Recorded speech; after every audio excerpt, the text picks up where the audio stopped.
सभी साईं भक्तों को जय साईं राम।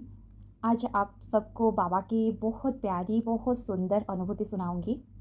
मुझे पता है आप सबके पास एक क्वेश्चन होगा, मैं कहाँ थी? क्यों एक्सपीरियंस नहीं डाल रही थी? और तो बाबा ही जाने, बाबा की जैसे मर्ज़ी होते हैं, सारे काम के ऐसे ही होता है। कुछ कारणों से मैं इस सेवा को नहीं कर पा रही थी।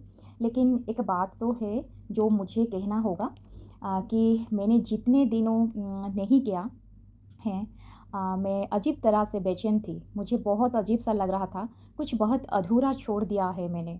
तो ठीक है, ये भी बाबा की मर्ज़ी थी कि मुझे रियलाइज़ करवाना चाहते थे और हम सबको रियलाइज़ेशन देना चाहते थे।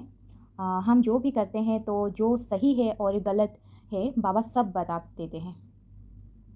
तो चलिए आज बहुत सुंदर साई लीला शेयर करती हूँ।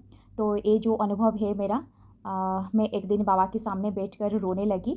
मैंने बोला कि बाबा ऐसे कैसे होगा? और मैं इसको बाद मुझे ऐसा लगा कि मैं बहुत स्ट्रेस ले चुकी हूँ इसी चीज़ की क्योंकि मैं बहुत परेशान पे थी। मैंने इससे पहले आप लोगों को रीज़न नहीं बताई मतलब मैं आगे कंटिन्यू करने वाली थी। पूरे जीवन तो मुझे सेवा करनी ही है बाबा की, चाहे कैसे भी करके करना ही है। मुझे बहुत ज़्यादा अच्छा लगेगा बाबा अपने ही कुछ चीज़ रखे तो। अ, मैंने पूरे फ्रस्ट्रेशन होके थी, वीडियो नहीं डालूँ तो बाबा मुस्कुराते थे। तो इसलिए मैंने शुरू की। हाँ, मुझे ऐसा लगा कि मेरे इस डिसीज़न से बाबा बहुत खुश हैं, क्योंकि मैंने बाबा के बदलते भाव देखे हैं। तो ऐसा पहली बार मेरे साथ हुआ मतलब मैं परेशान पे ही हूँ और बाबा खुश हैं। तो मतलब ये है कि वही बाबा की मर्ज़ी है, इसलिए मैं वीडियो नहीं डाल रही थी। अब डाल रही हूँ, जैसे बाबा की मर्ज़ी। एक्चुअली बहुत लोगों का भक्ति भाव का योगदान रहा है, सिर्फ़ इसलिए इसको स्मूथली लेना चाहती थी, जब तक साईं चाहे तब तक ही हो।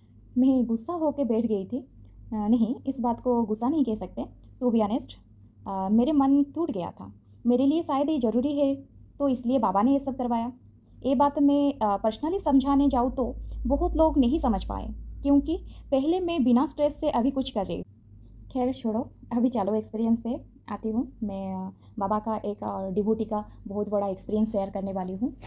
एक दिन उनके लिए बाबा का एक संदेश मिला, वो इंडिया से बाहर रहते हैं, तो उनको बाबा का एक संदेश मिला कि मैं आपको इस न्यू ईयर के जो सालों स्टार्ट होगा, तो मैं आपको मेरे शिरडी से मेरे तरफ से तोहफ़ा है कि प्रसाद और उदी में भिजवाऊँगी, ठीक है?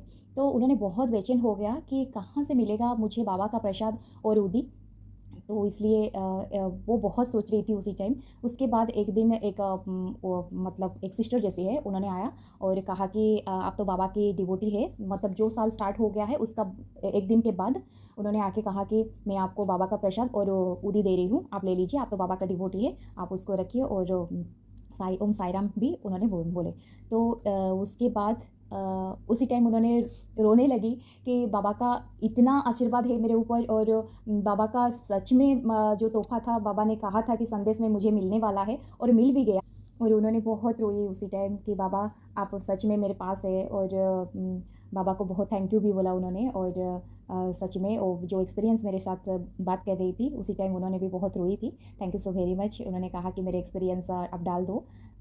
ये था आज का experience. Thank you so very much. Om Sai Ram to all.